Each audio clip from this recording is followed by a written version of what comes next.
Hello, everybody. Welcome to Pod Maverick After Dark. I'm Kirk Henderson, joined by Josh Bowe. We are both editors over at MavsMoneyball.com. We are coming to you a little bit before midnight on Wednesday, May 1st. The Dallas Mavericks just handed the Los Angeles Clippers their worst playoff defeat in their franchise's bizarre history, 123-99. Josh, how you doing?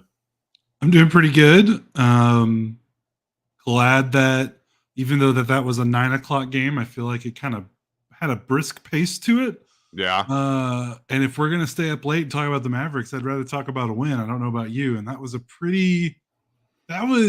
as definitive a win you'll see in a game 5 with a series tied 2-2. I think you'll ever see. I can't remember a lot of series I've seen in my time when it's tied 2-2 and game 5 is this was a no doubter. I mean, if people were worried about the Mavericks' disposition coming into this game after getting down by 31 in game 4, and then you expend all this energy, both physical and emotional, to get back into that game, and then you lose, you basically make that big comeback and then kind of fall flat in the final minutes. People were wondering, okay, well, how are they going to come out and how are they going to respond? Well, don't have many questions about their response. That was dominance from the team tonight. And there's a lot of different ways we could talk about this game, and I think the right way to talk about this one is to talk about how the Mavericks started, because how the Mavericks started the game ended up being really emblematic of the way that they finished it, and that the roles were reversed, at least for me, early on, with Kyrie Irving coming out and getting the first shot of the game, a nice little lefty running floater. I mean, Kyrie Irving had only 14 points and 6 assists, but he was utterly instrumental in this game, where it was very weird to hear Charles Barkley after the game constantly refer to Luka needing to push the pace more, and it's like, Luka pushed the pace all game, but he did that following Kyrie Irving's lead, because Kyrie Irving pressed early. He found PJ for a dunk on the second Mavericks possession of the game. And from that point on, the Mavericks just played at a different speed. There was so much. The first quarter was really one filled with kind of like an obnoxious level of consternation. The Mavericks, I think, were 1 of 10 from 3 in the first quarter. They were. And the thing about that, though, was the looks were good. It's just they're not going down. And that sort of, that continued for the series. I can't even remember. I don't have my box score pulled up. What did the Mavericks shoot from 3 for the whole game? 14 of 39, so right about 36%. Pretty awesome. So, yeah, they rebounded in a big way, largely due to Maxi Kleber and everybody that you didn't think that would hit threes. And we'll circle back to that. But it was just sort of a tense game. The Mavericks ended up leading the Clippers 25-24. Clippers only went 3 of 8 from 3 with Zubac once again scoring half the points. He had 8 points in the quarter. And it's like, God, are we going to be dealing with this again? The second quarter was interesting because the Mavericks just sort of slowly worked themselves ahead. Daniel Gafford went to the line 6 times in the period, and I thought that was sort of emblematic of the way the Mavericks forced the issue. What did you think about that second quarter? Because by the end of the second quarter, you could feel an avalanche coming, but it wasn't entirely evident until the start of the third. Yeah, the second quarter to me, you're right about Daniel Gafford getting 6 free throw attempts, kind of showing what they were doing. They were just kind of relentless in their attacking of the paint. And then James Harden and Paul George combined for 6 points in the second quarter. They combined to go 2 of 5 from the floor. George only took one shot and had 2 free throws in the second quarter. That was, to me, that's the story, because that's game 4. They were incredible. They couldn't miss a shot. In game 5 in the second quarter, I mean, nothing. I thought it was very funny that Harden missed every single floater tonight. Definitely some better contests, but also just kind of playing the odds a little bit. He wasn't going to make those floaters. Like, it was just funny how that worked out. I also thought it was interesting in the second quarter because they didn't go to Maxey as a small ball 5. And usually you're going to see most of a team's rotations by the end of the first half, unless they got to really mix things up in the second half if you're trailing. They never did Maxey small ball 5, and he never came out in the second half either, I don't believe, unless I missed a stretch. So it was pretty evident that the Mavericks determined after game 4, we're going to play big. We're going to get back to kind of what we were doing in game 3, which is we're going to manhandle. I mean, that's kind of what they did. They manhandled the Clippers, and that started in the second quarter. Clippers did not shoot well from 3 at all. Everyone predicted that they were probably going to cool off a little bit. And that's kind of their only out, because they cannot score in the paint in this series. And that started in the second quarter, and the Mavericks carried that through. The Clippers shot 14 of 33 in the restricted area, 42%. And that's been happening all series, even in games 1 and 4. That's been happening. They haven't been scoring efficiently in the paint. The Mavericks are walling off the paint. They're giving up some threes. Yes, they are giving up some floaters, but they're making the right bet. We don't think you're going to win a game without being able to consistently score at the basket, which is the most important shot in basketball, right? The best shot. We're going to cut that off, and we're going to see how you respond. And then how they respond is the Clippers basically almost have to pray that they're going to hit 50% or more of their threes, and they shot 25%, and that's the game. Well, and so you're watching in the second quarter, and the Mavericks inch ahead. They're ahead by 4 points. They're ahead by 6 points. They're ahead by 8 points. And then the play, which just should have, it was the coming of the 4 horsemen, essentially, where Kyrie Irving threw a 40-foot alley-oop to a sprinting Daniel Gafford. It's really hard. I think unless you show someone that play, it's very hard to describe just how impossible that pass, catch, and dunk looked. And that was when I was like, oh, okay, something's coming here. Something's coming here in a big way. And then in the third quarter, the Mavericks come out at a halftime, and the Clippers simply fell apart. Mm-hmm. Obviously, the Mavericks had a lot to do with that, but the Clippers had 3 turnovers in the first 3 minutes of the third. The Mavericks didn't capitalize on that, and I took this out of my recap because I wrote the gamer for Mavs Moneyball tonight. I was a little concerned that the Mavericks didn't take advantage of those early turnovers, and then all of a sudden the Mavericks are up by 21 points. And the third quarter was where Luka exerted his will, and that was the most fun I've seen in terms of Luka attacking the middle of the floor in the rim. We just haven't seen that in 20 games. Now, in some of those games, the Mavericks haven't needed it, and that's fine. But in these playoffs, Luka shot he shot 42% or less in the previous 4 games. Tonight, he was 14 of 26. I don't know how many 2-pointers he made, but he was primarily doing a great job just getting inside. Now, he can still operate like a madman from 17 to 18 feet out. He still hit some crazy long 2-point jumpers that were Dirk Nowitzki-ish. But he was I think he surprised the Clippers with how much he went to the rim. And there was at one point a stretch where I think he scored 6 straight, either through diving all the way to the rim or getting fouled. And the Clippers were just at a loss because he hadn't done that yet all series. And I think part of that, and this is my opinion, part of that was, Luka's knees not feeling right. Part of it is he doesn't always want to go down and get wrecked in the paint. It's a long game. It's a long series. He gets fouled every damn possession. And those bumps and bruises and that stuff, particularly from behind, are a little bit dangerous. And it's a physical game, and he's got to choose when to exert his will. But Luka has been one of the best paint finishers all year, and he wasn't finishing paint shots. So this was bound, I don't want to say it was bound to happen because the Clippers had done a good job defending him, but he was just like, all right, fuck this. I'm getting inside and we're just gonna see what you can do about it. And the answer is nothing. Yeah. 14 points in the third. He was 5 of 8, only 1 of 2 from 3. He was 2 of 2 at the rim, 2 of 4 in the paint away from the rim.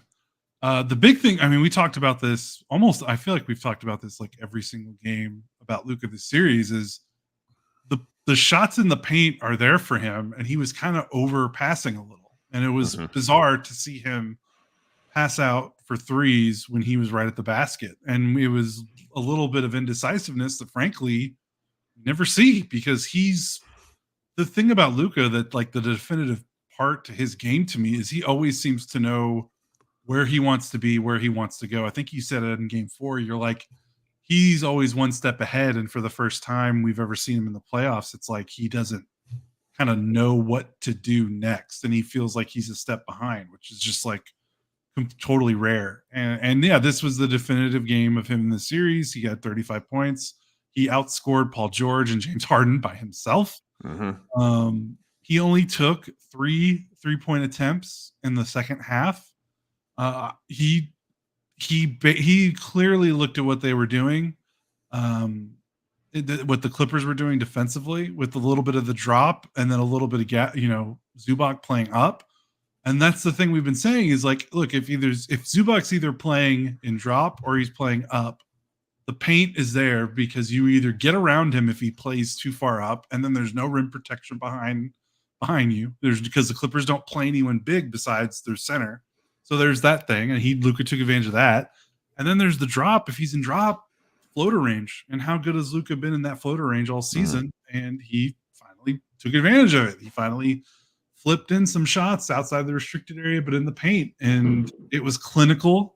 And it was the first time Luka looked kind of like himself offensively, I think, this series.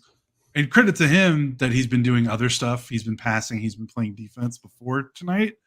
But yeah, this was definitely his definitive game. And by the way, he was playing great defense too. So, I mean, considering how he looked at times in game 4 with his knee and how he still looked at times tonight, like it's not like he got over it in one game. Like he was still laboring.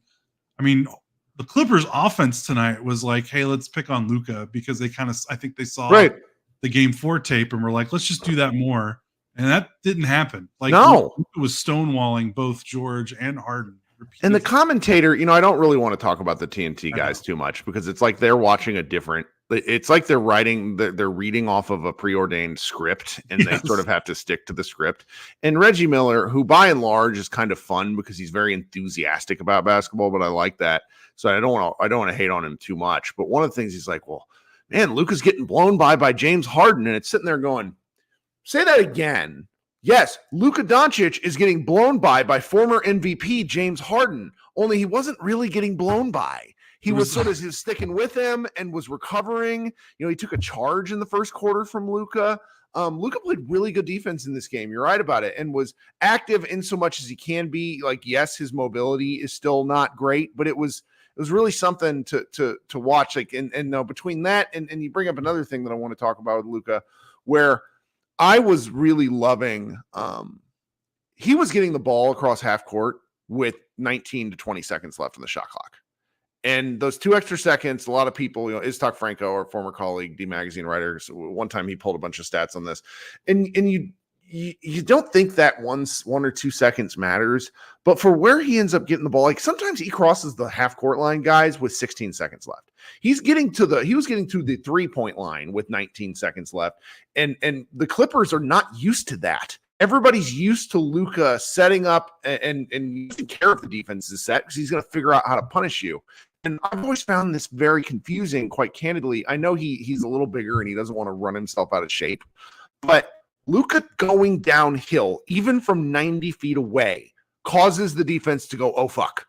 So I like it when he's doing this sort of thing, because it, even if the first pick and roll is not particularly successful, he's still making guys make decisions. And there was so much better early ball movement from the Mavericks in all elements tonight. I mentioned Kyrie Irving plays a big part in that. Luka, I just thought that Luka did a great job with that. And he talked about it. He just needs to stick with it. It's a him not problem. It's a him. He is in charge of it, essentially. And so I hope he continues with it as the playoffs go along. I was a little bit worried at elements of the third quarter and then as the fourth quarter started because they were kind of milking the clock. But then they just kept punching the Clippers in the mouth. It was great. Yeah, you talked about pushing the pace, but while they did that, they still controlled the ball. They had 8 turnovers. Mm-hmm. The Clippers had 13. I'm pretty sure the Mavericks have won every game. They've won the turnover battle, but don't quote me on that. I feel like games 1 and 4, they lost the turnover battle pretty bad. Kyrie and Luka combined for 16 assists and only 2 turnovers. Luka only had 2, and Kyrie had 0. That's huge. They were not only increasing pace and controlling the ball better than you did in the previous game, in game 4, where they had, I don't know how many they had, but they had at least 10 turnovers. They had double-digit turnovers in that game. That's impressive. That's impressive to play with pace and then also control the ball. This felt like a game it felt like everything they saw in game 4. They were prepared for this game. I don't know. I know how we both feel about Jason Kidd and how we feel about the coaching staff, but this was a game. It really felt like they took everything that happened to them in game 4 to heart, and they're like, let's not do that again, and slammed them. It was pretty impressive to turn around. They used those 2 days off pretty well, because it feels like everything we talked about in game 4 that went wrong for them, they reversed that trend in a big way in this game 5. Well, and just I think we have to say this out loud. On our podcast, I don't think we were particularly critical of the coaching stuff. No, as the days wore on, as the days wore on, I raised some questions. I tweeted a lot. We wrote articles about it. There are things that were brought up. Kidd's inclination, the coaching staff's inclination to let James Harden shoot those floaters, to not get killed by those guys' threes, was correct. Yeah. It was correct. So those guys shot 3 of 13 from 3, George and Harden tonight. All right. I want to circle back on a couple of things. There's some things in the chat that I really do agree with, but it's time for us to take our momentary break in this. First of all, thank you guys for joining the show live. Those of you here watching on YouTube, if you could do me a favor, if you could go click the like button while you're down there, we would very much appreciate it if you would consider subscribing to our show. You can also get alerted for when we go live. I think if you set the subscribe, if you click the subscribe button one more time, it gets you a notification for when we go live every time. We go live after every game. Josh and I do, or at least one of us, and then another Mavs Moneyball staff member. Then during these playoff games, we're holding our every single game secondary post game show where you can come participate if you are at all interested in that. I really have been enjoying both the group therapies and the Mavs parties. We will have one directly following this show tonight. Last but not least, I want to give a shout out to the fans here in the YouTube who are leaving Josh and I tips. We have Marco Grandi Blanche so happy tonight, leaving us a tip and an amount I can't figure out because it's in a different symbol. Shout out to Marco, though. We very much appreciate you. Lewis Stevens says, Mavs are undefeated in the playoffs when Dwight Powell gets at least 1 rebound. Really, that's a statistic I can get behind. Appear now or appear later also leaves us a short tip saying, woo, great win. Let's go get game 6. Very much appreciate those tips, guys. If you're listening on an audio stream, please consider leaving us a review, shooting me an email. We always want to know what you guys are thinking. This is a fan community that Josh and I are delighted to be a part of. Now I'm going to insert some audio ads. If you could listen to those, that'd be great. Otherwise, Josh and I will be right back. Okay, yeah, someone points out that Kirk, that's Euro. I should have known that was a Euro, but I didn't want to make a mistake. I've seen some interesting symbols in here. I don't know where the super tip is, but I am grateful for those who are willing enough to find it. Okay, so there was it's a little bit difficult for me just with how I watch games. I usually need to watch the game in the fast forwarded version again to know what elements of the defense really stood out. The one thing that stood out to me tonight was all of it. I don't even know where to begin with this Dallas defense. Kyrie's defense for these past 3 games has been like, he is in Harden's jockstrap, and it is annoying. He is bothered, and for a smaller guy, for him not getting picked on and really being a plus defender is not something I would have predicted in this series. Really, really nice to see that. We already talked about Luka's defense. Like, what are the other defensive elements that really stand out to you? Jones was pretty great. That was like an all defense performance from him. And I think there's been some talk about like, why is he on Paul George and not James Harden? Because he's usually a little bit of a better point of attack defender. And I think the answer is, like, if you can get away with Kyrie Gardner-Harden, which he did tonight and did very well. Yep. Jones has been basically their lockdown guy. Like, we're going to put you on him and this guy won't score anymore. Obviously, game 4, that didn't happen. Harden and Paul George had out-of-body experiences and went nuts.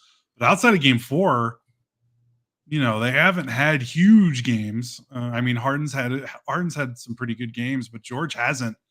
And if you can cut off one of those 2 guys and Kawhi isn't playing, they just don't have a lot of other offensive options. And I think another thing that really helps the Mavericks is, like, the best way to get Kyrie and Luka into trouble on defense is not really attacking them straight up with a live dribble. It's more attacking them with motion and movement and screens and trying to get them moving around the floor. And the Clippers just don't play that way. Nope. With Harden and George, it's a lot of single pick and roll isolation basketball. Like, those 2 are just not getting run through the ringer off the ball because, guys like Coffee. That's not what the Clippers do. They just don't do that. They rely on their star power, and those guys have held up pretty well in those isolated situations. So if the Clippers are content with their role players kind of standing and watching their stars, you're just giving the Mavericks more opportunities to let Kyrie and Luka play defense, because that's their weakness. Like, we've seen it, like a team like the Pacers. That's a team that Rick Carlisle motion offense with a lot of moving parts. That's what gets them into trouble, not kind of the ball watching star dominant game. It's been pretty incredible to watch, and I think they made the bright bet. I think coming out of game 4, I think the big question was, okay, so far through 4 games, Maxey at the 5 is your best lineup for scoring, but Lively at the 5 is your best defensive lineup. But that lineup can't score. So it's like, what are you going to do? Are you going to try to manufacture stops with your Maxey at the 5 and rely on the offense? Or are you going to try to find a way to get some buckets with Lively at the 5? Mm-hmm. Clearly, the coaching staff chose the latter, because Maxey didn't play 5 all night, and the Mavericks shot 54% from the floor. So they found ways to get buckets with Lively at the 5. And if they're going to do that with the way Lively has been playing defense and with the way the team has been guarding with Lively at the 5, this series is going to be over in 6 games. Like, if the Mavericks are going to get offense with Lively on the floor, I don't see how they lose. I know that sounds a little cocky or maybe a little arrogant, but just the way the series has been going, like, they've just been dominant defensive with Lively on the floor. Their Achilles heel with Lively has been, can they find buckets? And they found a lot of buckets. Well, and frankly, give me more Lively offense. I want to see him make choices, because when he makes choices and they're confident ones, there was one play where he got stuck in the middle of the key, and then he and Josh Green had a turnover. But beyond that, and he did he even get stuck with that turnover? Yeah, he did. He was really fun to watch on offense. I got into a debate with one of my followers who liked to tell me that and this is back at the end of the regular season, who tried to tell me that Lively got to make lots of decisions as the role man. And like, that's just not true. Luka serves him up for oops, but there have been instances where, Lively averaged just under an assist per game in the regular season. But Lively has the ability to score out of that role, to pass out of the role, dribble, dunk. I wouldn't mind if they can. He just has really nice touch. Like, I wouldn't be shocked if he develops like a weird little floater game at some point. Right now he's just trying to dunk everything, but I'm perfectly fine with those kind of attempts next to the rim. Seriously, because they're making the Clippers. James Harden got the kid tried to call a challenge on in the first quarter, but James Harden got away with a flop right in front of the refs because his beard was sticking out because Lively goes up for a dunk. I just want to see Lively make these choices. I really enjoy just watching him make choices and evolve as a player during the year. Yeah, he had that one bucket where he caught it at the free throw line, and like he does this. It's smart, but he does the thing where when he catches it at the free throw line, when they send 2 on the ball on the pick and roll, and he pivots, and he very much clearly is like, okay, what's the floor balance like? Like he's like, are there shooters? No. Okay, I'm going to the rim. Are there shooters in the corner? Yes, I'm passing it out. Like very clinical. That doesn't feel like, it's almost like he's, it's not super fast, but it's not like he's being slow or hesitant. He's just reading the floor, which is what you're supposed to do. You don't want to make a play that's not there before you make it, if that makes sense. Well, and for a rookie player like him. I mean, you got Wembanyama in this rookie class, and he sort of skews the line a little bit with decision making. But we've watched a lot of Dallas bigs over the years. A lot of Dallas bigs. Samuel Dallenberg is not able to do shit if he catches the ball in the pick and roll. It's just not happening. And the fact that Mavericks have Lively, who he didn't really get some of his float game to go down tonight, but I think against if the Mavericks were to play the Thunder, that's something that I would be interested in seeing. Like the Mavericks just have a lot of optionality, and the Clippers have cut off a lot of that because of how they're built. And that's the point. That's what, that's why we're kind of concerned about them as a defensive matchup. But you're starting to see the force the Mavericks play with, both offense and really defensively, which leads to their offense, they've broken through. They're starting to basically break the Clippers down. Like when PJ Tucker, who is quite literally my age, is on the floor, that's when you know what's going on. When you're shooting 37% for the game and you're down 21 in the third quarter, and your break glass in case of emergency idea is unearthing PJ Tucker, who I thought was gooning, to be quite honest. Like I was worried he was going to hurt somebody out there. Like he took a charge from Lively by sliding under Lively when Lively was in the air. I hate that shit. Yeah. But yeah, that was a desperation play that did not work at all. He was a -10 in 10 minutes. But yeah, I've talked about it before, but like, just look at the steals and the blocks for both teams after every one of these games, especially the one the Mavericks win. The Mavericks had 11 combined steals and blocks. The Clippers had 4. Like the Mavericks are just an athletically, physically superior team. And the only way the Clippers have won 2 games. They've hit 65% of their threes in those 2 wins. Yep. Like that's the only way they can win. They can't win any other way. They have to bomb from 3. If they don't bomb from 3, they have no, like, what's their pivot? Because they can't. Well, I mean, let's be clear here. They have the shooters to do this. Like this is a real. What's ridiculous about this, if I'm being honest, is it's a bit of a role reversal to the 2021 series, right, where the Mavericks, like Tim Hardaway and the Mavericks, shot a gajillion %. I mean, they got up 2-0. They were up 5. They were up 3-2 heading into Game 6, and Game 6 was the one where Kawhi took our souls. This is just, it's a different type. So, I mean, I'm looking through the box score, and you could really go through and have something to say about everybody. We've not touched near enough on Maxi Kleber's back-breaking 3-point shooting in the second quarter. He went, I think, 4 of 5 in that quarter. 3 in the opening 4 minutes. When do you think the last time that dude scored 12 points in a quarter? I don't know. I mean, there's I don't know if you saw this absolutely bonkers stat. Maxi Kleber, 15 points, 5 of 7 from 3, plus 17. Only Luka has more playoff games with 5+ threes in Mavericks history. Not Dirk. No way. Maxi Kleber. This is from StatMuse. That is an insane stat. I almost don't want to believe it. I can't. I mean, I'm going to not Jason Terry. It's Luka and Maxi. That feels weird. Doesn't that feel weird? I mean, but it's more games with 5+ threes. Yeah. So that's got to be. I mean, StatMuse wouldn't have tweeted that out, right? No, I know. I'm flabbergasted. It feels wrong. It feels like dirty.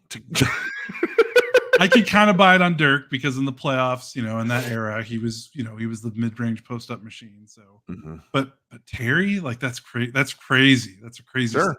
Well, then I don't know. We might have to look into that one. But either way. But he had an incredible game and was really. I mean, didn't he do this against Utah in one of the games? He made a bunch of threes. In 2022 playoffs, he was awesome. He made a bunch of threes. And this is why people who love Maxey stick with Maxey. Because it's just an archetype of player that's like it's perfect. Like every NBA team wants a player like Maxey. Do they actually want Maxey? That's another discussion. That's another topic because we've seen him go through his ebbs and flows, his slumps. His health history has been up and down for the last 3 years, to say the least. But when he's on, he's one of the most valuable role players in the NBA because he's that mythical shooting, stretch, switchy, role-playing big that just, what are the Clippers bigs? Like their backup big was Mason Plumlee, who went 1 of 6 in 16 minutes. And then that's it. That they play Zubac, who's good, but more traditional paint big. Yeah. Like teams just don't have guys like that. And then when Maxey's playing the 4 and not playing the 5, and it's like you can't take advantage of the side. Like, if the Mavericks are going big and the Clippers are a smaller kind of finesse team, and they still can't use their quickness to get, to take advantage of this big bully ball, like, what are you going to do? Like, you're toast. Like, you're going into if you get by Lively in a pick and roll and you're going in the lane and there's Maxey, like, that's a tough proposition. Well, the key trick for Maxey has always been making sure his minutes are in a particular range and making sure you're not asking him to do too much physically with those minutes. Right. When they play him in a small ball 5, there's got to the other. I don't necessarily like Kidd's response that it's for offensive spacing, but when you're playing, like they played him some PJ, like the PJ minutes are obviously like by and large pretty good, but I like seeing him with another big out there. I just do because he comes up and helps, and it's nice. I'm very pleased with it. I hope that this sort, obviously you can't expect Maxey to hit. I would like Maxey to hit a 3 a game. If he goes 1 of 4, but he takes 4 threes, fine. It's the stuff where he's just auto rotating the ball and refusing to do anything. I mean, whoever gave him a new toe, shout out to that guy. Big fan of that. Maxey's just been very important. Who else here is worth? We already talked about Derrick Jones Jr. Kyrie. By the way, if he's going to keep scoring, like, good luck. Like Jones, by the way, had 12. What did he have last game? I think he had 16. Like, no. The Clippers aren't guarding him, and if he's going to score, like he's been, good grief. Did you know he's been double figures in the last 4 games? I did. He's been. Huge. It's why the 2 losses are annoying because you're getting. Because him scoring is a bonus because they're not guarding him. So if he's punishing that kind of defense, like again, that's just cherry on top of the sundae. Yeah, it's something. So then you can kind of keep going through, folks. We're getting a little late in the hour.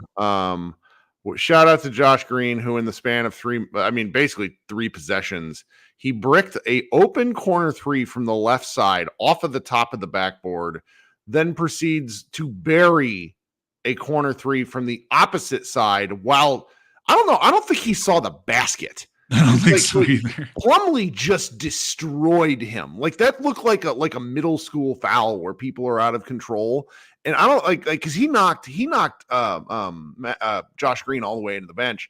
And that 3-pointer ended up being a 4-point play. Was just a momentum killer for the Clippers because they were on a 9-2 run. That was pretty neat to see. Shout out to Josh. He is a guy. Sorry, my internet died for a second. Josh Green is a guy who we have an interesting relationship with. His defense tonight made me laugh out loud a few times because he just was like escorting guys to the rim. But momentum killing, back-breaking threes. High five, Josh Green. I need to know why he and Dwight Powell have these evil mustaches. They look like evil Spock. It's just I need to understand it. It's not the look for me. Before we clear out, then I shout out to AJ Lawson and then Jaden Hardy. Jaden Hardy scored more points than James Harden in his 6 minutes. Jaden Hardy doubled up James Harden, and he only played 6 minutes. Just a fucking high. Like, if you are a Jaden Hardy fan, you are going to be yelling at people with those highlights and for the rest of time. Like, it was great. It was just a great capper of a performance. Was really pleased with that one. Hardy's also a guy that's gone through a tough time on this particular show, but it's really fun to see guys, do something with the minutes that they have. Yeah, for sure. Yeah, that was fun. Well, do you have anything else before we get out of Dodge? No, I don't think so. Other than, just repeating and emphasizing that this transformation into this team being a defensive team that doesn't need threes to win, but obviously they made 14 tonight, and that was kind of, that was like nice. But they win by 30. Like, if they weren't making their threes, they would have still won this game by like 12 or 15. Like, I don't know. It's just weird to watch. They're a defensive team. We've talked about it all series, so I hate to beat a dead horse, but it's just a wild transformation to witness. Well, and so I'm not sure, these are when I do kind of one-off shows, and you always have the ability to do one-off shows, but you haven't done one in several years. But I talked with friend of the show, Rob Mahoney, yesterday, and that was, if you guys, if there's anybody listening to this who hasn't heard that conversation, we talked about his article that he wrote 3 days before the trade deadline with hindsight in mind, because his article was very much like laying out the future Maverick blueprint as the Mavericks front office saw it. So being able to read that and then have the context of the trades that they've made, like, we didn't really talk about PJ Tucker tonight. He was pretty ho-hum on the box score, but played pretty fantastic defense, I think, for much of the game. And it's just like, you've talked about this over and over and over again. The Mavericks are such a different team than where they started out with. And I don't want to be too bullish because they need to win one more game, but I'm really excited about the possibility of them playing another team in the second round. Like, they're just physicality wins out in the playoffs. It just does, by and large. So yeah, and we've been talking about, since they drafted Luka, their only way to win games was to make threes, and that's gone. And lo and behold, they're looking pretty good right now. So yeah, go listen to that pod if you guys haven't. Everybody who is here in the live show, go ahead and stick around here. We're going to be doing our secondary show where you can come talk a little ball with me. Let me know what you liked, what you didn't. We're going to let Josh go to sleep. This has been Kirk and Josh here for Pod Maverick After Dark. Thank you so much for hanging out with us. And those of you who are listening on the audio stream, look for the Mavs party to be posted at some point on Thursday afternoon. We will be right back.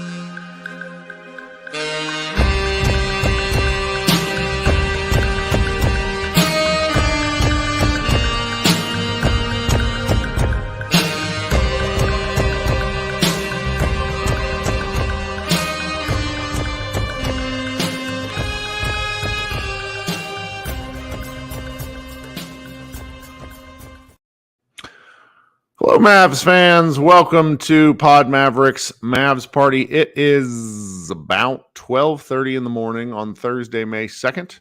This show is coming live to you right after Josh Bowe and I's normal recording. This is our secondary show, Mavs Party, where you can join and talk a little basketball with me if you are at all interested. I have posted a link in the YouTube comments. It is a StreamYard link, and I have pinned it to the comments. If you want to join, what you need to do there is click on the link, whether you're on your phone or on your computer. You can, it sends you to a private room where I will then bring you up here where you can talk with me. Kind of like, your Zoom call or anything else that we've done over the last several years, as everybody has gotten much more used to being in charge of things. I'm getting a text here from Jason Gallagher, who I'm hoping will join the show. Come join, Jason. All right. So far we don't have anybody up here yet, which is a little new for this show, but that's okay. Hey, my man Brandon's joining. It's been a couple of games. I will bring him up now. Brandon, what's going on tonight? How are you? Kirk, can you hear me? Yes, I can. Welcome. Man, well, I'm feeling good. Anytime they win, I'm all about it. So what'd you think of tonight's win? What were the things you enjoyed the most? Well, I mean, to me, the first thing I noticed was with Luka having somebody to dish the ball to in the paint, they have to worry about that now. So All the time. It just exists in their head that somebody's going to be there to dunk the ball. So they have to make sure that Gafford isn't rolling, that Washington isn't rolling, or Lively. So even if they're not, getting it all the time, is still that potential threat. But then also I noticed that, one way that Dallas worked them is there's opportunity for them to kick out, to the corner for a three. I think that, Josh Green had missed one earlier. But anyways, even if they missed or not, there's still opportunity for them to score. So they have to worry about, getting it to a big, and then even if the big is doubled or being defended, somebody on the wing lighting them up. Yeah, and for much of the series, the Clippers had essentially stayed home. They'd packed the paint. They dared Luka to make a difficult pass or take a difficult, for Luka. I mean, for anybody else other than Luka, a difficult shot. But I think over the course of the series, the Mavericks have gotten a little bit cuter with what they're doing offensively. Luka's playing with a lot more force. I think he did so tonight, where he was going at the rim a lot more rather than getting the defender on his back hip and then slowing down near the free throw line, which he's always been so good at. But the Clippers are just so rangy.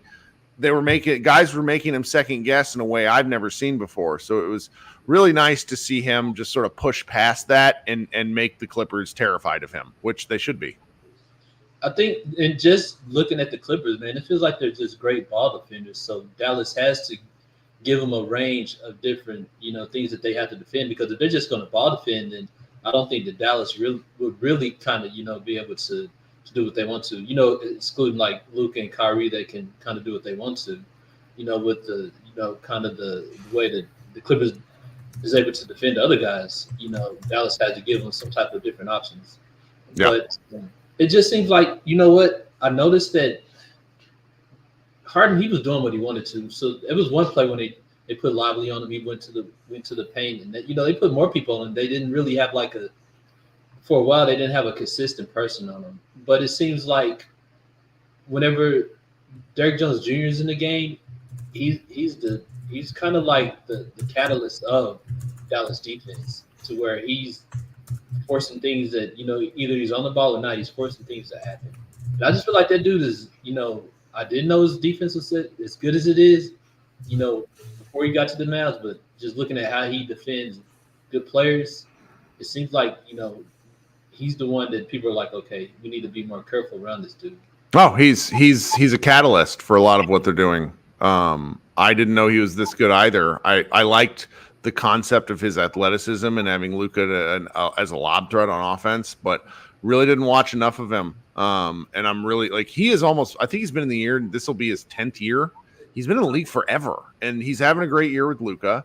And I'm just really delighted. I mean, he was the last man signed. I think maybe Exum was signed after him. But I remember I was driving. It was well after free agency. He opted out of more money with the Bulls to come to the Mavericks. He's just such an important player. He is. He's an intangible. But Kirk, think about this, and just kind of back to the way that they're playing offensively. That's pretty much been the Mavericks' chemistry of how they want to get a guy to either roll or get somebody that can really just light them up around the three. And that's been traditionally kind of what they've, kind of hung their hat on, and it's starting to come back into fruition. Like before this playoffs, I have to honestly say that they didn't have identity. Just Luka improvising, Kyrie improvising, and, just basically hoping that, shots fall in. But if this is the blueprint that they have going forward, I think it could get them pretty far, because teams are going to have to, for one, definitely worry about the size, because size really does, in terms of basketball, size is really significant. But then also, just the way that Maxey and even Josh are kind of saying, hey, you got to worry about us. That's right. That's really a way for them to put people on notice. So if they can stick with this blueprint and kind of fine tune it, I think that they could get pretty far. Yep. Well, I really appreciate you kicking off the show for me. It's always fun whenever I go from these shows, even though we roll from one show into the other. Sometimes it's really funny because there's 450 people here in the YouTube live, and then when nobody wants to join, I'm always like, well, that sucks. Right. But I'm grateful for you kicking us off. Appreciate it. Thank you, Kirk. All right, talk soon. All right, coming up next here is friend of the show, Jason Gallagher. Jason, how are you? What's up, buddy? How are you? I'm great. How are you surviving with all of this good basketball that you have to watch tonight? Because just Jason, he lives up in Oklahoma City, and he is a Mavericks fan, but he still likes good basketball. It's true. So you're going to a lot of getting to see a lot of great basketball. Yeah, it's been fun. Oklahoma City is a really fun crowd. It's a really fun place. I actually like if the Mavericks make it through, it seems like the kind of crowd that Luka will really enjoy to play in. You know what I mean? He's like one of those like very few sickos that just fucking it feeds him. You know what I mean? Yeah, he's like a wrestling heel. We're looking forward to that. Now I want to make it clear because I had some fans in my mentions tonight because there was a billboard that was put up across the street from Crypto. Oh yeah, that said there are direct flights from Dallas to Cancun. Mm-hmm. So after the game, I had tweeted something along the lines of like that photo and a face like being like, you know what I mean? Yeah. And the amount of people that were like, "Job's not finished, Jason." Like, do I need to go crunch some tape here? Like, what do I need? What do I need? It's like, and that's what, like, if I mention, like, man, I hope the Mavs play Oklahoma City, like, I'll get some fans to be like, let's not even go there, man. And I'm like, brother, there's nothing I'm saying right now has any bearing on any outcome of any game ever in the history of the world. So, anyways, right. I came on here, Kirk, because I really enjoyed that game. I really enjoyed Luka's performance. I've got multiple things to say. But I really found his performance to be like mature and persistent. He clearly, the shot has been like just not falling, bothering him. But the difference between this kind of game and a past kind of game is that he was still as decisive and as quick, and making the defense still stay on their toes, and just making the offense doesn't work unless he's like an ultimate threat. And he wouldn't, even though the shot's not falling, he doesn't allow that to stop him from being that ultimate threat. And that's what I loved. It was like a weirdly mature Luka game, in my opinion. Well, he cut out in the second half of game 4. He cut out the threes. I think he only took 2 in the second half of game 4, and he might have hit one of them. Maybe it was 3. Doesn't matter. Point is, he's not using, because I mean, he was averaging like 13 threes a game in the first 3 games, and it's like, they're not falling. Stop shooting them. Yeah. And he's such a force in the paint. He's just so physical and big. It's like, man. So watching him use, there's been a lot of concern, and I think fair that he's not quite quick enough to get to the rim these days. Yeah. But I don't know. Quick has never been his game. It's been intent. And the Clippers were walling elements a little too much. So it was nice to see him exert his will instead of figuring out, how can I bend to what the Clippers are doing. It was earlier in the game, earlier in the show Josh and I did, we referred to it as like the fuck you Luka game, where he's like, I'm Luka Doncic, I'm going to do the thing I do. Yeah, I mean, it was really nice to see. The other things I want to say is that I really enjoyed, we get on to the coaching and stuff like that with some of the game plan stuff. I really did think even just something as subtle as like, we're running shit for Kyrie to open the game. It's just a small thing, but it's just like what they haven't done, like it was very, in my opinion, like noticeably like that kind of move just is a move, and you just want to see a move, you know what I mean? And so I really enjoyed that. Kyrie's awesome. I mean, just great stuff from him all series. And also, when we tweet negative things, that are seemingly negative about a player. I think Maxi's a great example. I think you're like me, where it's like, it's not a tweet. It's not something against Maxi. It's more of like, why is, if we're seeing it's not working, why are we still going with it? Which is what happened, the other night. And so, again, a few people have sort of been like, you're a Maxi hater. You said in the other game. I mean, I've absolutely been a Maxi hater at times because there's been huge swaths of his career where he has been truly ass. Sure. It's almost like Powell, where you would get to a point where you're just like, I'm sorry, but like, this player is what this player is. Mm-hmm. And I think Maxi's kind of one of those guys where it's like, look, he's a little streaky. And there are times where he is exactly like this. Like, he had playoffs wins in previous playoff series where it was like, damn, I don't think we win this game unless Maxi hits like 8 threes or something. And he is that kind of player. But when he's not hitting, it is the most like, why? And again, it's less of I'm angry at him or think he sucks or whatever. I think we ought to try him. I think when he's hitting, he's spacing the floor and it's working. And that game plan is working. But when it's not working, it's particularly painful. All that to say, it was nice to see him get a win because I'm sure it's been frustrating for him to not hit threes. And it was great to see him hit some threes. Love it. Yeah. Did just because I'm thinking about it, did you see that hilarious stat about Kyrie in transition before this game? No. His EFG, his effective field goal percentage in transition was 96%. That's the power of his bullshit threes. And they're not bullshit, but they feel like, oh my God, why are you? Oh, you made it. Yeah. I appreciate this show because you let me come on and kind of say my piece. And I have not been on this show in a minute. No. And I had a tweet about a month ago that was basically like, I have to just like say I could not have been more wrong about Kyrie Irving in this. Oh. Yeah, right. And the amount of people that were like, go on camera and say that, coward. Like literally those words. Which is weird because it's like there's more people who see your tweets than see this show. Or they assume like I have access to ESPN's cameras, but all that to say, I'm on camera now. And I'm here to tell you folks, I was dead ass wrong. Well, I don't know. Wrong. And there was context, and who cares?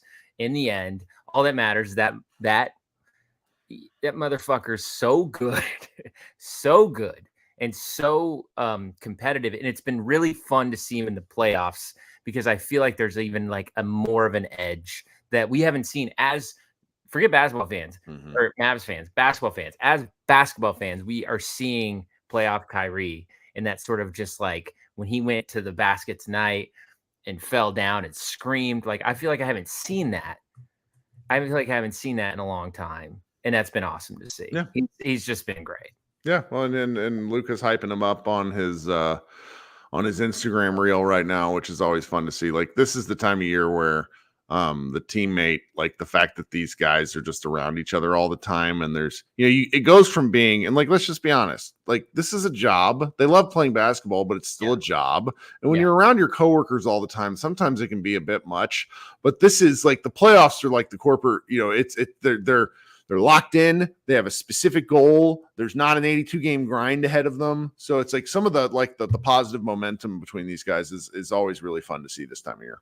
Yeah, it's beautiful. And it feels like this game in particular, I just loved because the first quarter it felt kind of ugly. It felt weird. And it felt like the Mavs had a singular goal, like a singular, I know that sounds silly to say, but like there was intention with their schemes. There was intention with their offensive game plan. And you could see it from the opening tip, which was nice. And that's the part where it's like credit where credit's due. We spend a lot of times complaining and I think it's good to just say like hell of a game plan, hell of an effort from the team. Great shooting from my boy Maxi Kleber. I love it. Well, so I do have a question for you. I probably should have asked you if I could ask you this, but I don't really care. It's 12:45 and you're drinking. So for anybody that doesn't know, Jason is a producer on, what's your official title on Mind the Game? My official title is director, which I find to be really weird because it's a podcast, but It's a video podcast. There's a video element. How much quality is put into it and how much people management it is, I will take the title. Jason is highly involved at a senior level on the Mind the Game podcast with LeBron James and JJ Redick, who he also does work on JJ Redick's podcast. So I is that show done? Is that an ongoing? Are you still filming it, or are you done filming it and releasing it? We filmed one today. Okay, so next time if you film another one, during the game, LeBron James tweeted about this game a number of times, really into Kyrie. So I'm wondering if he's at all interested in being a 3-and-D player on a mid-level exception contract with the Dallas Mavericks. I saw your tweet. I'm not legally allowed to I know. But I mean, hell, it's sort of there was a joke about that kind of thing about later in his career, would he ever just be a spot up shooter? I will say that it's so interesting, man, sitting on these athlete podcasts and hearing who people talk about. Mm-hmm. And I always kind of come back to where Luka sort of sits in people's brains in this discourse and how much I think that this playoffs is going to matter. Mm-hmm. It's just weird, man. It's weird. I love all these people, but are you this way where when you listen and you hear someone like JJ, who I love, who is so smart, who loves Luka, who I know he thinks Luka is like one of the best players in the entire world. But he'll be like, man, these guys, Shea, Tatum, Maxey, Brunson, these are the guys. And you're just like, you're missing one. And why do you think that happens so often? Because it happens often. I'm curious.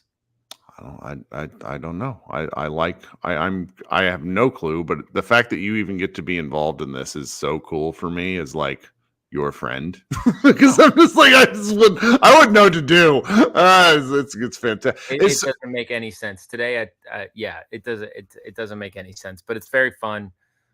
Today's episode is very, very great. I cannot wait for the JJ Shaquille O'Neal show. That's great. That's really good. Like, folks, there couldn't be more different in terms of the way they talk about the game and all that stuff, but they have like the utmost respect. And so they're still very true to themselves. Mm-hmm. Shaq is, I'm dominant. It's very binary with him. It's very fascinating. It's like, you either have it or you don't, you're this or that. Obviously JJ is like way more nuanced in his whatever. So I'm really excited for that one. And be on the socials tomorrow because we are announcing a brand new podcast tomorrow, which I cannot reveal, but I have been working very hard on it. I'm excited. Killer. Good for you. I'm also, was it Sue Bird as well coming on JJ's podcast? Yeah, she's coming on. She's doing draft. So very random thing. It doesn't have anything to do with this podcast, whatever. I was a practice player for Pepperdine University's women's team 20 years ago, getting the shit kicked out of me by Paul George's younger sister. Or older sister, believe it or not. That's a real thing. And then a woman who went to the WNBA named Jennifer Lacey, who was amazing. Just like women, like 6 foot tall women's basketball players that are all way more skilled than me. It was really fun. But anyway, Sue Bird knew the coach because the coach of Pepperdine was a Sparks coach at one point. And she came and sat during a practice. And I remember everybody being really excited, but I just didn't know who she was. And so now it's like 20 years later, it's like this Hall of Fame player. It's like wild stuff. Anyway, I have one more question for you. So you sort of brought up, I'm reading some of your comments that are like Draymond to the Mavs, LeBron to the Mavs. Whatever. Sure. I'm a slut. I'm not going to say but of this sort of old guard, because I feel like the old guard is a little bit phasing out. Mm-hmm. Of the old guard. And let's just take LeBron out of it because that's cheating. Of the old guard, who would you most think would actually fit well on this Mavericks team? Paul George. Wow. Because he's he has the mentality of a role player, but the skills of a superstar. Oh, that's good. So That's interesting. He's not going to do it. He'll go sign with Philadelphia and then He'd somehow have to be give up so much But money. I really think he would fit because you don't need him. He's useful because it's like, again, the PJ Tucker role, what the Mavericks have, right? But like watching PJ shoot tonight, it's one of those things that's going to catch up with the Mavericks. I believe like he was 1 of 7 from the floor.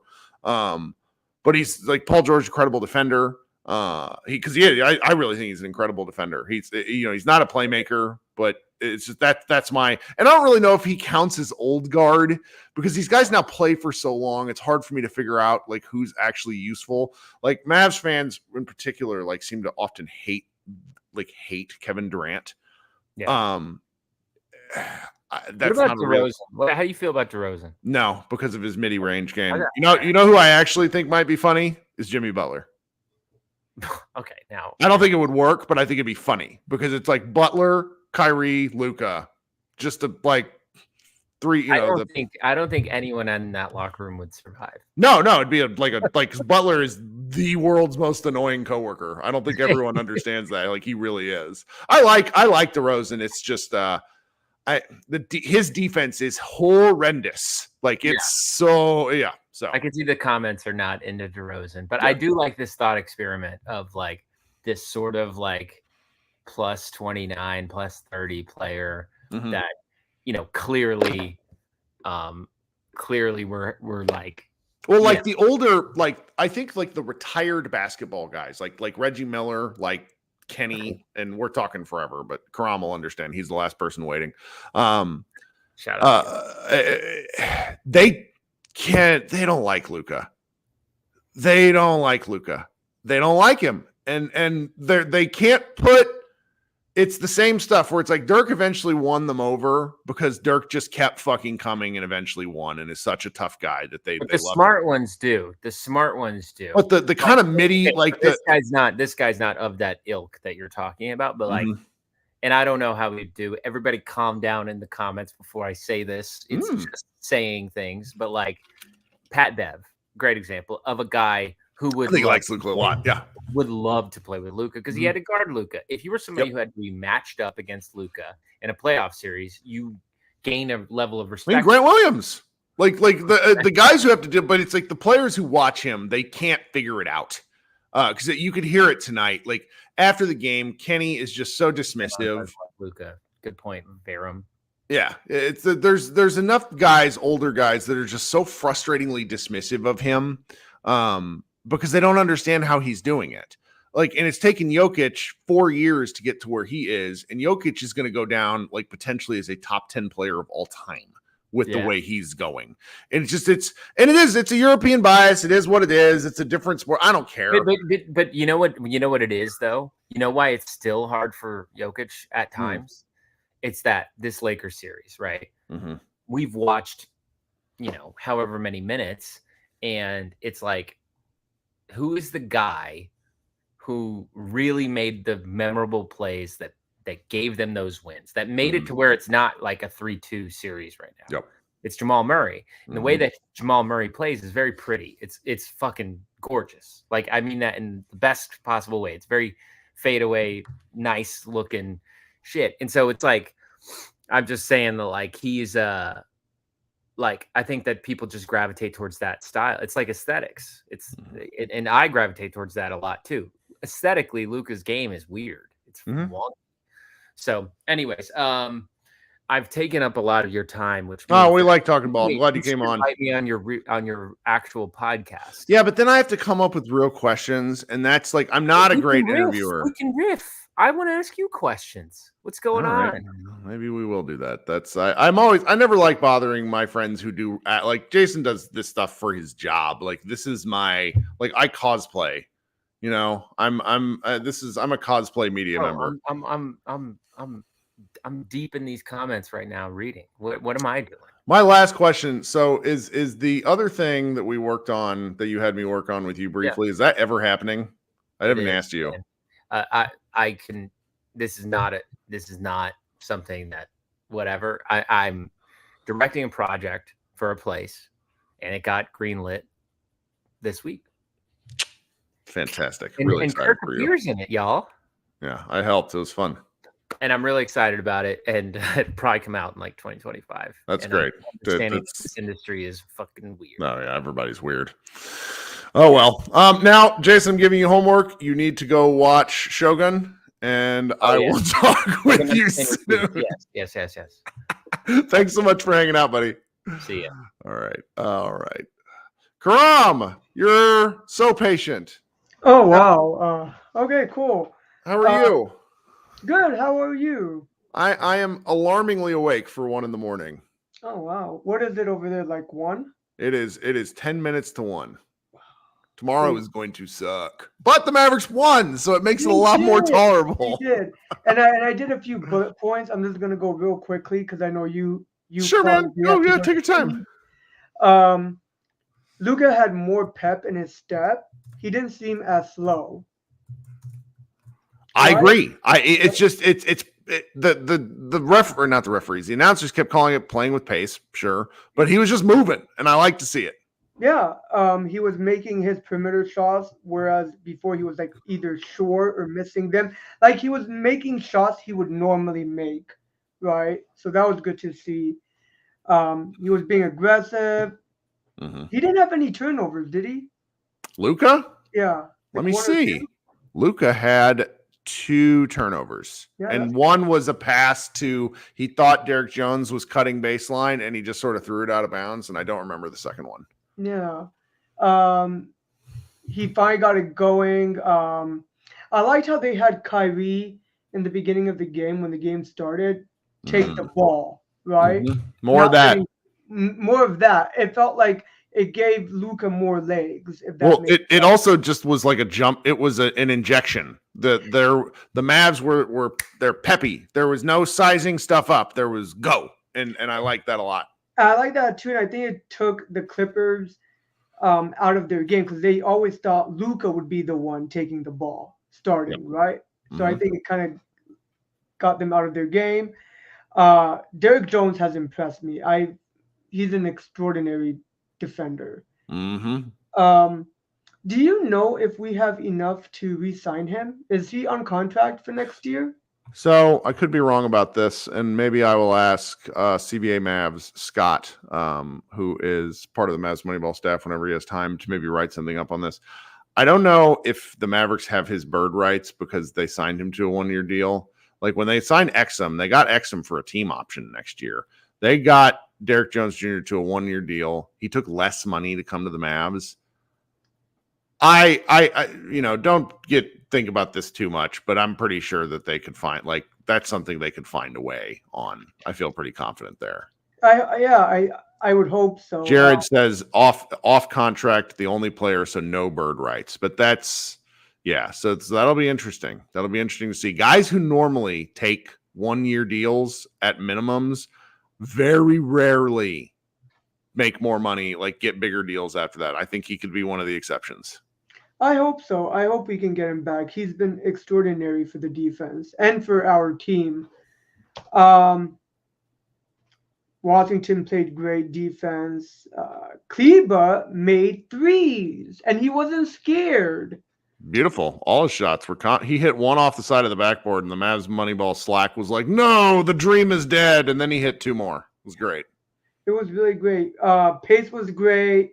The bigs were huge. They played a combined 40 minutes. Loved it. I did too. I know we all tend to give Coach shit, but I think he's been pretty good this playoff. You want to hear a fun stat? This was sent to Kendrick Perkins, and it was shared in the Mavs Moneyball status from someone named Win Bostic. He says, here's a nugget of dominance. Since the 5:23 mark of the second quarter on Sunday to now, the Dallas Mavericks have scored 210 points to the Clippers 154. Kid is out coaching Ty Lue. I mean, it wasn't a matter of if the Mavericks would get their offense going. It was a matter of when. Sure. Right? There's no way in hell Paul George and Harden would be shooting 60%. Or the Mavs having historically low. What was it? 8 points in the second quarter in game that one? was the worst offensive quarter for a playoff team in this century. Right? It doesn't happen, right? It's just uncharacteristic. And here's the funnest fact of it all, Kirk. The 2 games we lost, right, was morning for me, early afternoon for Dallas people, right? Right. And those 2 games we lost. Yep. Every evening game we have won. They let Luke. I think Luka. It's true. Luka really likes. I think he's just a guy that's used to patterns, and I don't think he likes those day games. And here's the best part of it all: Friday is an evening game. Look, at very evenings, I'm going to miss the first part of it because I have to coach a flag football game. What time? You say very evening. What is it? Like it starts at the same time. It's a 9:00 start time for Dallas okay. local fans, which is wild to me because that means Dallas. Like if you're in Dallas, the game starts at 9. I'm pretty sure. I could be wrong. Let me check this while I'm talking. I could just be completely full of it. Your prediction: they win on Friday, or they go back to Game 7? No, I think they close it out. This was the kind of, it's like they snatched the Clippers, and I'm really impressed. Very, it's impressive because Clippers at both times in Game 1 and Game 4 were up at huge margins, and the Mavericks in Game 1 got it back down to almost single digits, and then they lost by 12. And on Sunday, they were down by 31 points. They got it to a point where they actually led. And what did they lose by? 2, 3? Enough to be annoying. Like it ended up, I don't remember what the final score was. But it was that close in the end. So I don't know. I'm just really excited, but I'm nervous. It's good. Well, sir, thank you. Of course. Thanks for joining once again. All right. Thank you. Have a great night. All right. You too. All right. We got 2 folks left because folks joined late, which I am always pleased with. Krishna, welcome back. What's going on? Kirk, how are you? I'm okay. I got a lot of work to do. Probably another hour and a half, but this makes it worth it. It's exciting. I think it's so funny, when these series happen, I always try to watch like other fan stuff also, just because it's interesting to see what, obviously what other people think of their team, because, obviously national media, it is what it is. And we've talked about it so many times that you just don't get the in-depth perspective as you do people who cover it daily. I feel like Maxi Kleber kind of always goes underrated in every single series that happens. I get it. He was absolutely terrible at the beginning half of the season. Like that's an understatement, honestly, even putting it that way. But it feels kind of disrespectful to let a guy who he's had games where he's hit 8 threes in a game. Like this is a guy who can shoot at the 3. Yes, he's not necessarily he's not a Luka or a Kyrie, right? Who's hitting like insanely just threes that you go like, I don't know how are you getting that, but you got to respect him. And it felt a little disrespectful to give him open threes like that. But that's why. I asked Rob Mahoney yesterday, what's more important, surrounding Luka with athleticism or shooting? He answered athleticism, and I think that's the right answer. But you still have to have shooters because it makes them second guess. And that's where the Mavericks were getting good shots. They just weren't making them. So eventually he's going to wear them down. And so Maxi's shots today were all, I think, in evidence of good process over time. And that's where we get so frustrated with Maxi in the past where he wouldn't shoot. It's like he misses 1 or 2 and he's like, oh, I can't shoot anymore. And it's like, no, we need your shooting. We need it, even if it doesn't go down. No, I agree. I think the reason I wasn't as maybe, frustrated is, that's very kind of you. But I think I wasn't as frustrated is because we've seen it from Maxi before, right? Yeah. It would be more frustrating if Maxi had 4 or 5 playoff series where he just never done this before. Like the 2020 bubble run, he wasn't even this good, but he showed off a little bit more in 21. And obviously 22, he was really great in the Utah series specifically.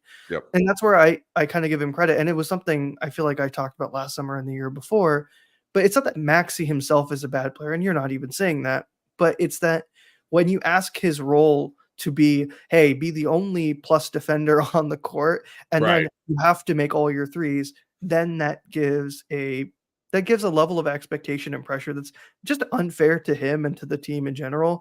And I think what you're seeing with a game like this is just, yeah, he's more confident. I think that's one thing, but it's like a mix of all these things where kind of he meets the moment when necessary, but it's also, it doesn't feel like if it misses that the game is over, whereas it would have felt like that in the past. And like you talked about with Rob Mahoney, yeah, this is just the most athletic team that this Mavs team has been. Like it's also far younger than it's ever been. Like that's part of the thing that's true is this Clippers team is one of the oldest in the league, and Mavericks team is way younger than it's ever been. I don't even know. Maybe it's younger than even that 2020 team, which is an insane thing to think about. But that's like, it's this mix of athleticism and youth and also some experience, right? I think it's like this balance, and we'll see where it goes from here. I think I'm excited for game 6. It'll be interesting to see, but obviously Maxey had a great game. Josh was weird again, equally as frustrating as great. I mean, when he shot that 3 to end the third quarter, I was like, there's no way this is going in. And obviously he makes that one and he misses the crazy one, but there was just so much about this series. Like the 2 losses felt like games where there were such outliers, like shooting 52, I feel like in game 1, and then 60+% from 3 in game 3 felt like outliers. And what this whole series has felt like is the Clippers keeping themselves in the 2 games they've won. But the Mavs, I felt like, have got gradually better and better, specifically on offense. I feel like their defense has been a floor, which is like shocking to say ever. Yes. And the Mavs are slowly getting better and better on offense. And my hope is that they carry this through in game 6. We'll see. I mean, it'll obviously be rowdy. It's just a great time to be a Dallas sports fan. So hopefully everyone takes care, and I don't want to keep you guys too long. Have a great night. Man. Appreciate you joining. Thanks for hanging out. Absolutely. All right. Talk soon. All right. Last but not least, Matt. Matt's joining us. What's going on, Matt? How you doing, Kirk? I'm good. Thanks for hanging out with us tonight. I just got 2 quick points real quick. I know it's late for you guys. Later here, but I know it's late for you guys. You guys made a really good point at the post game of last time. I think Luka's hurt, but don't you feel like he just figured it out tonight? Like you guys kept talking about that last game. I think it was right. Like I feel like he just figured it out. I have to get to the rim every time, and I don't think there was any whining about man. And I just think he took over. Like why I'm so confident. I don't think they're losing the next 2 games because I think he was a different animal tonight. Like I have a few people in my life that really insist that Luka wants to be like the scorer. And I just do not agree with that. I think he wants to make the right play, and I think he wants to give what the defense, or take what the defense gives him. And I think what we saw in games 1 through 4 is the Clips were sort of, once his shot was off, the Clips were basically not giving him a damn thing, particularly below the free throw line. And the answer for me was take the ball to the rim. Make them choose. I hate when he does like a 15-foot turnaround when he has somebody behind him already. And he made a few of those shots tonight. They're good shots. They look great, quite candidly. The man one. Yeah, the man one. I remember. Yeah. But I like it when he's going at the rim. Like James Harden hit all those floaters in the last game. Why can't Luka do that? He can.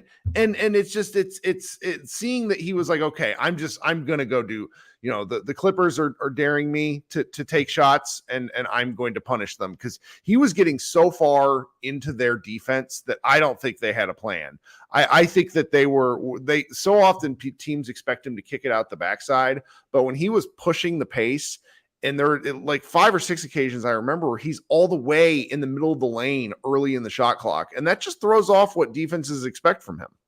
And isn't he like, he's 6'8"? Like when he settles, then man, I want to say this man is one of the best. Like, I don't know if he's a great defender, but he's just such a pest. Like if he settles, then it just opens, like the way he's attacking, like I'm 6'8", I'm going to put my shoulder in you. Good luck guarding this for 40. Like that was clearly what. And another thing you said, remember, I think he must have had like 10 turnovers this series where he's throwing the ball to the corner and they're expecting it. Tonight, as soon as he attacked, the whole corners opened up, like it was wide open because he just kept attacking. Like it was just obvious to see. Yep. But, and you give him enough time, I think he eventually figures out your defensive game plan. It's can the Mavericks give him the time, and then they did so. It's great. Hopefully they wrap it up Friday.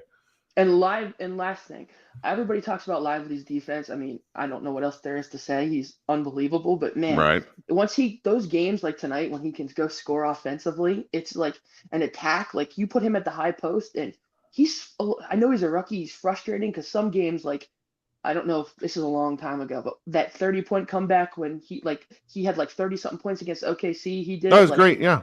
Yeah, tonight he just attacked, like, and he looks totally different when he's a scorer too. Like, Yeah. it was just great to see. So hopefully they close it out. I'm debating whether to give up my right arm to go to the game on Friday, but we'll see. So Let me tell you something, Matt. I was a young man, was 25, recently married, was in Miami at a friend's bachelor party, and I didn't have any money, but went to the party anyways. Guy was important to me. While I'm down there, the Dallas Mavericks happened to be playing a little game 6 in Miami. Call my wife. We had a serious discussion. We're like, should I go to this game? And she was pushing me to do it because tickets were shockingly easy to come by because the Mavericks had just throttled the Clipper or the Heat to that point. And I said, no, I really shouldn't do this. I have to change my flight. We just don't have any of this money. And it's what we've been married 20. It's been 13 years later. I still regret doing it. Like I don't want to say you can always make more money because that's not true. But like games that are important do not come around very often. They just don't. Well, I think I'm booking my flight to Dallas now. Hey, I'm just it's tough, man, because it's like you'll think about it forever. Like I think about the fact that I could have been at Game 6. Probably in like the mid bowl. I'm such an idiot for not doing it. And I don't want to bring this. This is like a joking thing. I'm always like, my sister's a diehard Jokic fan. I'm like, maybe if they go to the Western Conference Finals, but I'm like, screw it. Like, I'm from Maryland. Like, screw it. It's a once in a lifetime opportunity. Let's do it. You just. Right. I think I'm going to go. Thanks for everything, Kurt. Like I said, love the podcast and have a good night. All right, talk soon, Matt. Guys, great evening, great game. Appreciate all y'all's support. Thanks so much for hanging out. It's been a great hour 20. We'll be back Friday night, probably after the game because I'd say 11:30. Maybe a little closer to 11, depending on how late the game goes. Everyone, we'll talk soon. Thanks so much for hanging out with us. Go Mavs.